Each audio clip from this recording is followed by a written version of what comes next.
Case file की शुरुआत होती है पाली जिले के धर्मधारी गांव से। एक ऐसा गांव जहां जिंदगी धीमी जरूर थी, लेकिन रिश्तों की गर्माहट बहुत गहरी थी।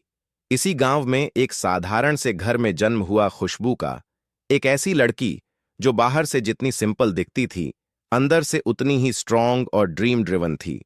खुशबू के पिता अमर सिंह राज पुरोहित पाली शहर में अपनी एक छोटी सी इलेक्ट्रिक शॉप चलाते थे।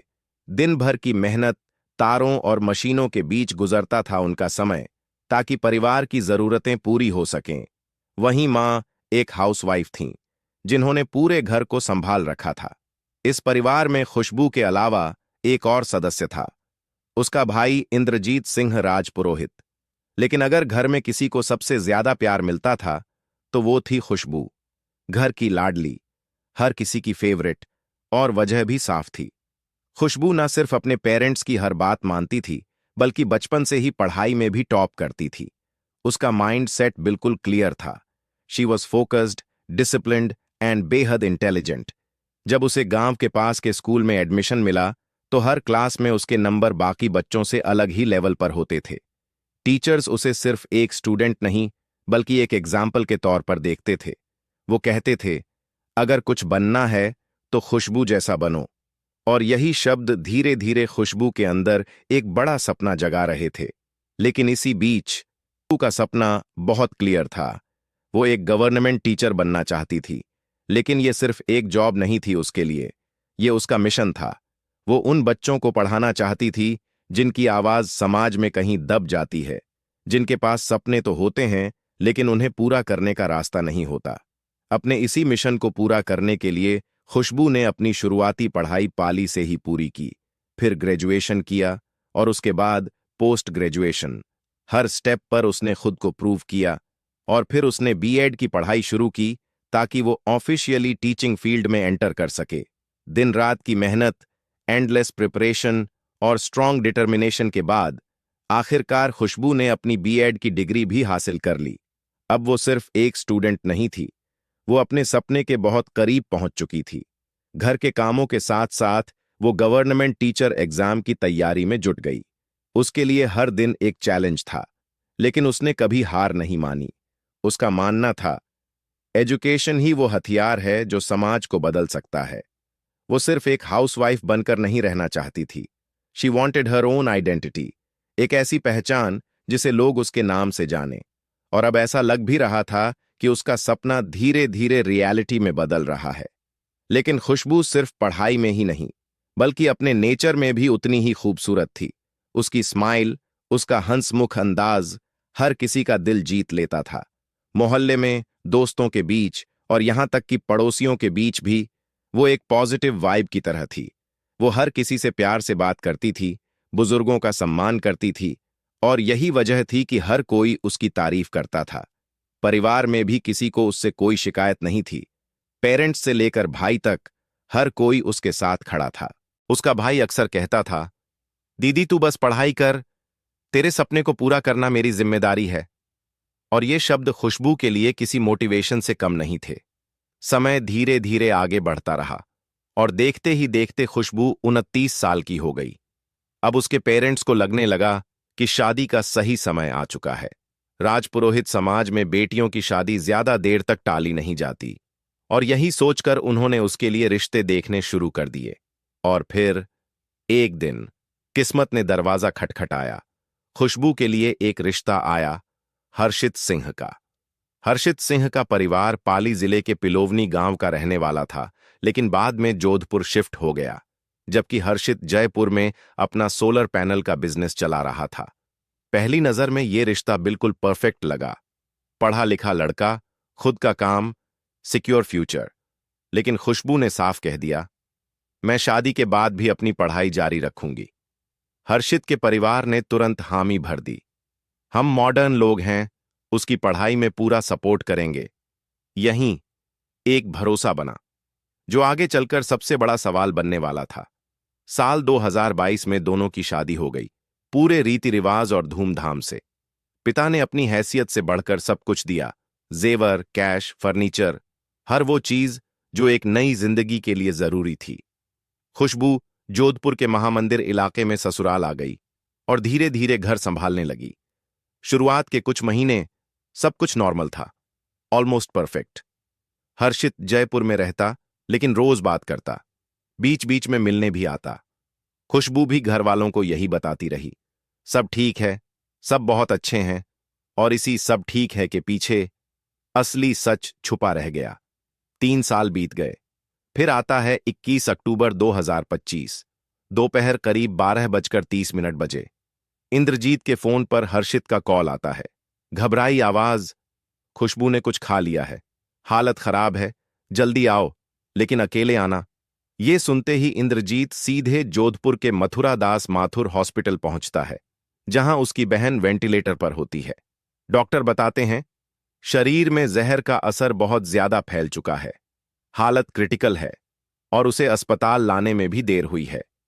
इंद्रजीत जब ससुराल वालों से सवाल करता है तो जवाब मिलता है उसने खुद जान देने की कोशिश की, लेकिन ये बात कहीं से भी बिलीवेबल नहीं लगती। परिवार भी पहुंच जाता है, दुआएं होती हैं, उम्मीदें बची रहती हैं, लेकिन 24 अक्टूबर 2025 डॉक्टर एक लाइन बोलते हैं, अब वो नहीं रही। ये सुनते ही हॉस्पिटल में चीख पुकार मच गई और खुशबू की फैमिली का रो रो कर बुरा हाल हो गया। लेकिन अब मामला सिर्फ दुख का नहीं रहा था, ये एक सीधा सवाल बन चुका था। सच क्या है? इंद्रजीत ने ठान लिया था कि वो सच्चाई बाहर निकाल कर रहेगा। उसने अपने परिवार के साथ जोधपुर के महामंदिर पुलिस थाने में शिकायत दर्ज कराई और साफ कहा, यह सुइसाइड नहीं है, मेरी बहन के साथ कुछ किया गया है और इसमें उसके ससुराल वालों का हाथ है। उसने एक और शॉकिंग बात बताई, 21 अक्टूबर को जब खुशबू की तबीयत बिगड़ी तो उसे तुरंत हॉस्पिटल नहीं ले जाया गया, जानबूझकर देरी की गई, और जब हालात कंट्रोल से बाहर हो गए तब उसे एडमिट कराया गया। डॉक्टर्स ने भी यही कहा था, अगर कुछ घंटे पहले लाया जाता तो चांसेस ज्यादा थे। अब शक और गहरा हो चुका था। इंद्रजीत ने पुलिस को यह भी बताया कि खुशबू की बॉडी पर चोट के निशान थे, चेहरे पर सूजन और कई जगह नीले निशान, जो साफ इशारा कर रहे थे कि यह सिर्फ जहर का मामला नहीं बल्कि फिजिकल टॉर्चर भी हुआ था। पुलिस तुरंत एक्शन में आई और पोस्टमार्टम कराया गया। रिपोर्ट में साफ लिखा था, मौत की वजह विषैला पदार्थ, लिवर और किडनी ने काम करना बंद कर दिया था। लेकिन असली ट्विस्ट पोस्टमार्टम की डिटेल्स में छुपा था। शरीर पर मौजूद चोट के निशानों की वीडियोग्राफी की गई, सैंपल्स फॉरेंसिक जांच के लिए भेजे गए, खून और पेट के नमूने भी लैब भेजे गए ताकि पता चल सके कि उसे क्या दिया गया था। इन सब के बाद पुलिस को एक बात क्लियर हो चुकी थी, ये जहर उसने खुद नहीं लिया था, उसे जबरदस्ती दिया गया था। यही वो मोमेंट था जिसने पूरे केस की दिशा बदल दी। पुलिस ने तुरंत हर्षित को अरेस्ट कर लिया, लेकिन परिवार यहीं नहीं रुका। उन्होंने खुशबू की बॉडी लेने से मना कर दिया और हॉस्पिटल के बाहर धरने पर बैठ गए। उनकी मांग थी, सिर्फ हर्षित नहीं, उसकी मां, पिता और भाभी को भी गिरफ्तार करो। पुलिस ने भरोसा दिया कि कोई भी दोषी नहीं बचेगा। तब जाकर 25 अक्टूबर को खुशबू का अंतिम संस्कार किया गया। अब पुलिस को मोटिव चाहिए था और इसके लिए इंद्रजीत से पूछताछ शुरू हुई। उसने जो बताया वो और भी खौफनाक था। शादी 2022 में धूमधाम से हुई थी। पिता ने सब कुछ दिया था, लेकिन ससुराल वालों की एक बड़ी डिमांड अधूरी रह गई थी, लग्जरी कार, स्कॉर्पियो या फॉर्च्यूनर जैसी गाड़ी की मांग की जा रही थी। लेकिन अमर सिंह के पास इतने पैसे नहीं थे, उन्होंने मना कर दिया। शुरुआत में 4 से 5 महीने सब नॉर्मल रहा, लेकिन फिर धीरे धीरे ताने शुरू हुए, नीचा दिखाना और फिर सीधा दबाव। हर्षित और उसका परिवार कहने लगा, जो दिया है वो हमारे स्टैंडर्ड के हिसाब से बहुत कम है। खुशबू पर दबाव बनाया जाने लगा कि वो अपने पिता से कहकर नई गाड़ी दिलवाए, क्योंकि हर्षित का समाज में नाम है और उसे छोटी गाड़ी शोभा नहीं देती। लेकिन बात यहीं नहीं रुकी।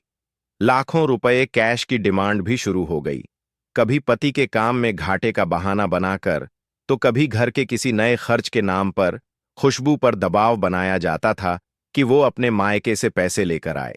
लेकिन हर बार उसका जवाब एक ही होता, मेरे पापा के पास इतने पैसे नहीं हैं, और यही जवाब उसके लिए सजा बन जाता था।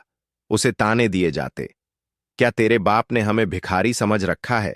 इतनी सस्ती लड़की हमारे घर भेज दी। ये शब्द सिर्फ ताने नहीं थे, ये उसकी आत्मा को रोज रोज तोड़ रहे थे। खुशबू सब कुछ सहती रही, क्योंकि वो अपने परिवार को दर्द नहीं देना चाहती थी। उसने चुप रहना चुना, लेकिन कई बार ये चुप्पी ही सबसे खतरनाक होती है। अगर आपके साथ शादी के बाद कुछ भी गलत हो रहा है, तो समझौता नहीं, एक्शन लेना जरूरी होता है, क्योंकि आपकी लाइफ और सेल्फ रिस्पेक्ट सबसे ऊपर है। इधर जब ससुराल वालों को लगा कि खुशबू उनकी डिमांड्स को पूरा नहीं कर रही, तो उन्होंने उसका टॉर्चर बढ़ा दिया। कभी उसे खाना नहीं दिया जाता, तो कभी छोटी छोटी बातों पर पीटा जाता, ताकि वो डर कर अपने पिता से पैसे मांगे। उसे बार बार धमकी दी जाती, अगर कार नहीं आई तो इस घर में रहने का कोई हक नहीं, और हम अपने बेटे की दूसरी शादी करा देंगे। इतना ही नहीं, उसे पढ़ाई करने तक का समय नहीं दिया जाता था। शादी से पहले जो वादे किए गए थे, वो सब धीरे धीरे झूठ साबित होने लगे। जब भी खुशबू पढ़ाई या कॉलेज जाने की बात करती, उसे सुबह से रात तक घर के कामों में उलझा दिया जाता, ताकि वो किताब तक ना छू सके। उसकी सास ताना मारती, पढ़ लिख कर क्या कलेक्टर बनेगी। अब खुशबू समझ चुकी थी कि उसका सपना धीरे धीरे खत्म किया जा रहा है। इसी बीच शादी के 1-2 साल बाद उस पर बच्चा पैदा करने का दबाव भी शुरू हो गया। लेकिन जब वो प्रेग्नेंट नहीं हो पाई, तो उसे बांझ कहकर अपमानित किया जाने लगा। फैमिली फंक्शंस में सबके सामने बेइज्जत किया जाता, जबकि ऐसी स्थिति में मेडिकल चेकअप जरूरी होता है। लेकिन यहां इलाज की जगह उसे सिर्फ दोष दिया गया और धमकी दी गई, अगर जल्द ही वारिस नहीं दिया तो हर्षित की दूसरी शादी कर देंगे। आखिरकार टूट चुकी खुशबू ने अपने भाई को कॉल किया और पहली बार सब सच बताया। ये सुनते ही इंद्रजीत जुलाई 2025 में जोधपुर पहुंचा और अपनी बहन को वापस घर ले आया। उसकी हालत देखकर उसने पुलिस में शिकायत करने की बात कही, लेकिन खुशबू ने मना कर दिया। उसे उम्मीद थी कि शायद सब ठीक हो जाए, और यही उम्मीद आगे जाकर उसकी सबसे बड़ी गलती बन गई। करीब 3 महीने तक वो मायके में रही, लेकिन 16 अक्टूबर को हर्षित का परिवार खुद उनके घर आया, समाज में बदनामी के डर से माफी मांगी और वादा किया, अब सब ठीक रहेगा। परिवार ने भरोसा किया और दीपावली से ठीक पहले खुशबू को वापस ससुराल भेज दिया। लेकिन सिर्फ 5 से 6 दिन बाद वो खबर आई जिसने सब कुछ खत्म कर दिया। 24 अक्टूबर को खुशबू की मौत हो गई। अब परिवार का सीधा आरोप है, ये कोई हादसा नहीं, एक साजिश थी। उसे जानबूझकर वापस ले जाया गया और फिर जहरीला पदार्थ देकर मार दिया गया। यहां तक कि अस्पताल ले जाने में भी देरी की गई, ताकि वो कुछ बोल ही ना सके। फिलहाल पुलिस जांच में जुटी है। हर्षित और उसके पिता गिरफ्तार हो चुके हैं, लेकिन सास और जेठानी अभी भी सवालों के घेरे में हैं। अब सवाल आपसे है, क्या ये सिर्फ सुइसाइड था या एक प्लान्ड मर्डर? और अगर पहले से इतना टॉर्चर हो रहा था, तो उस वक्त क्या कदम उठाए जाने चाहिए थे? अपना पॉइंट ऑफ व्यू जरूर बताएं। दोस्तों, यह था क्राइम डायरीज का एक और खौफनाक अध्याय। अगर आपको हमारी मेहनत पसंद आई है, तो कृपया इस वीडियो को लाइक और शेयर करें। अगर आपने क्राइम डायरीज चैनल को अभी तक सब्सक्राइब नहीं किया है, तो कृपया जल्दी से चैनल को सब्सक्राइब कर लें। हमारी नवीनतम वीडियो की अपडेट के लिए बेल आइकॉन दबाएं और नोटिफिकेशन भी ऑन करें। क्राइम की दुनिया से जुड़ी ऐसी ही सच्ची कहानियों के लिए हमारे साथ जुड़े रहें। धन्यवाद।